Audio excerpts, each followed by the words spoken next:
बार श्री किशोरी जी अपनी सखियों के साथ खेल रही थी, मिट्टी लेके मिट्टी के लड्डू बना रही थी। उसी समय वहां गए दुर्वासा ऋषि, क्योंकि सुना था ब्रह्मांड नायिका ब्रज में अवतार हुआ है, तो दर्शन करने आए थे। प्रणाम किया।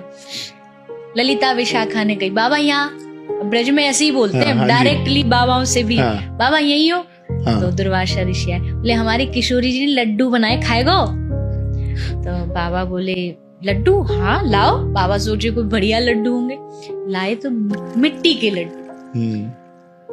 दुर्वासा ऋषि को थोड़ा तो हुआ, मिट्टी के लड्डू कैसे खा लूं, ले बाबा खा ले। तो उन्होंने बड़े डरते हुए लिया और सोचा थोड़ा इज्जत रह जाए, लाज रह जाए, थोड़ा सा लड्डू लेके मुंह में डाला और जैसे डाला, आहा, मतलब कभी जीवन में ऐसा कुछ खाया पाया नहीं उन्होंने। आनंद में भर गए और आशीर्वाद लिया, लाली तेरे हाथ में अन्नपूर्णा है, जो तेरे हाथ का बना भोजन पाएगा उसकी लंबी दीर्घायु हो।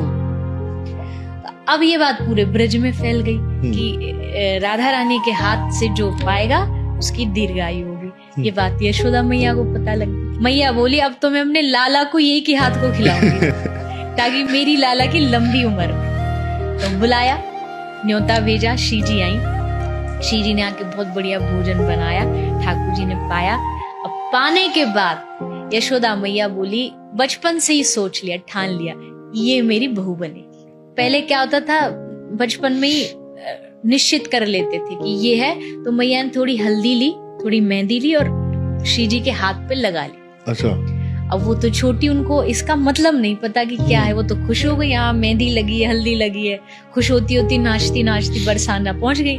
तो ललिता विशाखा ने कही, ये क्या हाथ में? बोले यशोदा मैया ने लगाई है। तो सखी बोली, इसका या को मतलब जाने तू? तो बोली मतलब ये है कि वो काले कलूटे के नहीं, तू बहू चुन ली गई है तू बाकी बहू बना ली गई है और तू इतराती घूम रही है।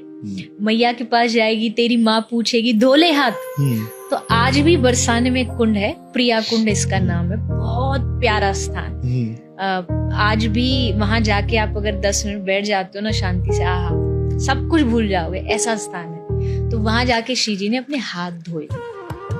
वो पूरा जल जो है वो मेहंदी और हल्दी के कारण पीला उसका रंग पानी का, तो ब्रज भाषा में आज भी उसको पीली पोखर बोलते हैं। अच्छा। तो ऐसे ठाकुर जी के लिए श्री जी बचपन से ही चुन ली गई थी और उनका विवाह भी हुआ है, ऐसा भी गर्ग संहिता में लिखा। समझ आ रहा ना, शादी हो गई थी।